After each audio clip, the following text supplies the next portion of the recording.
নমস্কার বন্ধুরা, নিউজ বাণীর নতুন একটি এপিসোড নিয়ে আমি শুভম চলে এসেছি আবার আপনাদের সঙ্গে। আজকের বিষয়টা কিন্তু পশ্চিমবঙ্গ ভারত মানে পলিটিক্যাল বিষয় না, আজ একটু অন্য বিষয় নিয়ে। বাজেট তো বেরিয়ে গেছে, কিন্তু বাজেটে একটা জিনিস কি আপনারা খেয়াল করেছেন? সেটা অনেকেই খেয়াল করেনি, বলে দিচ্ছি। সেই বিষয়টা হচ্ছে কিন্তু বাংলাদেশকে ভালোই জবাব দিয়েছে ভারত। তার কারণটা আমি বলে দিই।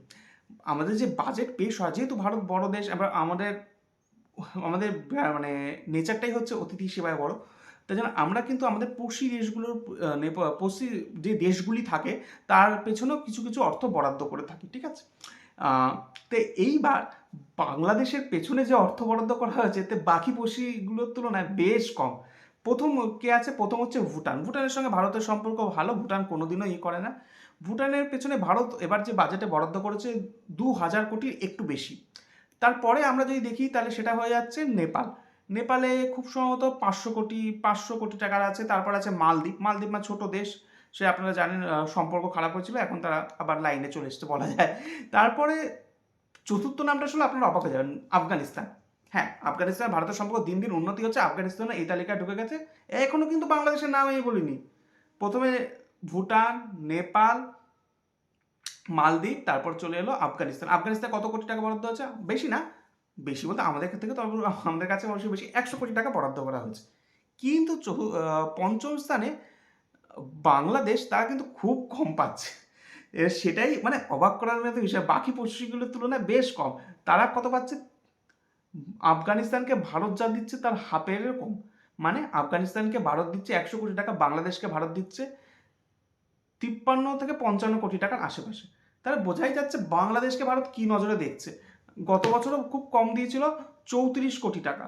এবার তা কিছুটা পরিমাণ বাড়িয়েছে বাংলাদেশের জন্য, কিন্তু খুব একটা বাড়ায়নি। মানে বুঝিয়ে দিচ্ছে ভাই তোদের অকাতটা কি, মানে বিশেষ করে অকাত কি বলতে আমি বলতে চাইছি যে মানে বাংলাদেশের প্রশাসন আর বাংলাদেশের যে এক শ্রেণীর মানে মৌলবাদীরা যে হারে ভারত বিরোধী অবস্থান নিয়েছে, যে হারে বাংলাদেশের সংখ্যালঘু হিন্দু সম্প্রদায়ের উপর আক্রমণ করছে, যে দীপু দাসের হত্যাকাণ্ড থেকে একাধিক ঘটনা পরপর ঘটে চলেছে, তা কিন্তু মানে প্রকাশ্যে আমরা দেখতে পাচ্ছি। প্রকাশ্যে মানে ভারত বিরোধীদের উন্মাত্ত পরিস্থিতি। কেন তারা ভারত বিরোধী এখন স্পষ্টই না। স্পষ্ট একটা কারণ দেখি তোরা ভারত বিরোধিতা কর, সেটা না হয় বোঝা যাবে গোটা বিশ্বের সামনে। এখনও কি তারা কোনো স্পষ্টতাই নিয়ে আসতে পারেনি। যাই হোক, এই অবস্থানে কিন্তু ইউনূস সাহেবকে চরম মানে ঘুরিয়ে একটা বার্তা দিয়ে দিলেন প্রধানমন্ত্রী নরেন্দ্র মোদী। তিনি বুঝিয়ে দিলেন, ভাই তোদের অকাতটা তোদের দেখে নে। আফগানিস্তান, নেপাল, ভুটান, মালদ্বীপের থেকেও পিছিয়ে গেছে বাংলাদেশ। এত কম বরাদ্দ করা হয়েছে।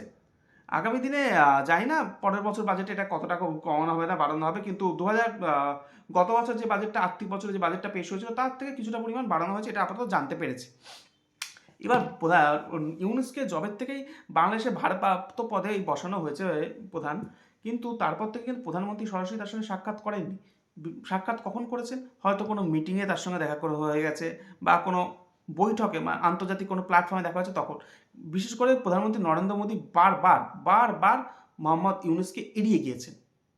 কারণ আহ, বাংলাদেশের প্রশাসনের একটা বিরাট অংশেরও তো রয়েছে, মানে সমর্থন রয়েছে এইসব মৌলবাদীদের। না হলে এটা বারবারন্ত হতে পারে? বাংলাদেশে বিভিন্ন জায়গায় ভারতের পতাকাকে অপমানিত করা হয়। আজ দেখুন এই ক্রিকেট খেলা নিয়ে কতটা কতটা তারা নিচে নামলো। বাংলাদেশের ক্রিকেট বোর্ড কি এরকম সিদ্ধান্ত নেওয়ার সাহস থাকে যদি না পিছনে প্রশাসনের মদত দেওয়া ছিল? নিশ্চয়ই প্রশাসনের মদত দেওয়া ছিল, না হলে এরকম সিদ্ধান্ত নেবে কেন? ভারতের এবার বিষয়টা কোনো মানে ভালো চোখে দেখছে না। পরিষ্কার বলেছে, অনেক নরম চোখে দেখেছে, এবার কড়া চোখে দেখা হবে। কড়া চোখে দেখা হলে সেটা অনেক কিছু থেকে আসবে। ব্যবসা বাণিজ্য থেকে শুরু করে, অর্থ বরাদ্দ থেকে শুরু করে, প্রশাসনিক থেকে শুরু করে বিভিন্ন জায়গাতে চাপ আসবে। একটা কথা মনে রাখবেন, পড়শির সঙ্গে ঝগড়া করে কেউ কিন্তু বড় হতে পারে না, কিন্তু বাংলাদেশ পড়শি সবচেয়ে বড় পড়শির সঙ্গে ঝগড়া করে যাচ্ছে। যেই দেশ থেকে তারা বিভিন্ন আর্থিক সাহায্য, ব্যবসায়িক সাহায্য, সব সাহায্য পেয়ে থাকে। আমি জানি না কেন তারা এরকম বিরোধীরা উন্মুক্ত পরিস্থিতি তৈরি করে দিয়েছে। শুধু সেইটা নয়, শুধু যে বাংলাদেশ একটা উন্মুক্ত পরিস্থিতি তৈরি করেছে তা কিন্তু নয়, তা বাংলাদেশকে আরও মানে বেশ কিছু প্যাচে ফেলেছে। বাংলাদেশ যে ভিসা সেন্টার বেশ কিছু বন্ধ করে দিয়েছে, তার কারণ একটা ক্রিকেটারকে নিয়ে এতে এমন একটা গোল প্যাকে ফেলেছে, মানে ঘেরা প্যাচে, সেটা নিয়ে বাংলাদেশ কূটনৈতিক জটিলতা নিজেরাই বানিয়েছে। যার ফলে ভারত কিন্তু মোটেও এটা ভালো চোখে দেখেনি। তারা কিন্তু এটা মানে মানে নয়াদিল্লি কিন্তু এটা অত্যন্ত কঠোরভাবে গ্রহণ করেছে।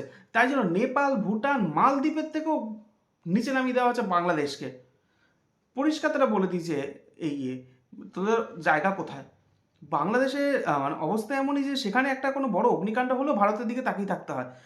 আমি মনে করতে পারছি না, 1 থেকে 1.5 বছর আগে ঢাকাতে একটা বড় অগ্নিকাণ্ডের ঘটনা ঘটেছিল, সম্ভবত 1 বছর আগে। ভারত থেকে সেখানে চিকিৎসক পাঠানো হয়েছিল, ভারত থেকে সেখানে সব সাহায্য পাঠানো হয়েছিল অগ্নিকাণ্ডের যে আহতরা তাদের সুরক্ষার জন্য। আর সেখানে বাংলাদেশ কোথায় নেমে গেছে? বাংলা হাসিনা পরবর্তী বাংলাদেশ কিন্তু ধীরে ধীরে মানে ভারত বিরোধিতা এতটাই উন্মুক্ত হয়ে গেছে যে ভারত তাদের কিন্তু কোনোভাবে প্রশ্রয় দিতে রাজি নয়। এখন তো শুনছি নাকি পাকিস্তান প্রেমে তারা মশগুল। এটাও শুনছি নাকি ঢাকা থেকে পাকিস্তানের এবার বিমান চলাচলও শুরু হয়ে যাবে। আমি তো অবাক। দেখি তারা কীভাবে বিমান চলাচল করে, কারণ জানি না এতে কি রিয়াক্ট হবে বা কী হবে। কারণ একসময় যে দেশ তাদের মানে যে পাকিস্তান তাদের মানে কৃতদাস বানিয়ে দিয়েছিল, সেই বাংলাদেশ এখন তাদেরই প্রেমে মশগুল হয়ে গেল। আর যেই দেশ তাদের সাপোর্ট করে আসছিল, তাকে তুলে ধরলো, সেই দেশই মানে এখন তার কাছে শত্রু কোনো কারণ ছাড়া। ক্রিকেটকে নিয়ে এত শত্রুতা। আমি বলি বাংলাদেশকে ক্রিকেটকে হাত ধরে গোটা বিশ্বের সামনে চিনিয়েছিল কে? তার নাম জগমোহন ডালমিয়া। এটা আমার নয়, বাংলাদেশের বিভিন্ন সংবাদপত্রে গিয়ে সার্চ করবেন, সেখানে জগমোহন ডালমিয়ার অবদান পেয়ে যাবে, তারাই স্বীকার করেছে। এখন পাবেন না, এখন তারা তো ভুলে গেছে, তারা এখন স্বীকার করবে না। এটা আপনারা 2015 সালে গিয়ে সার্চ করবেন, গুগলে গিয়ে সার্চ করবেন, অবশ্যই পেয়ে যাবেন। বাংলাদেশের যে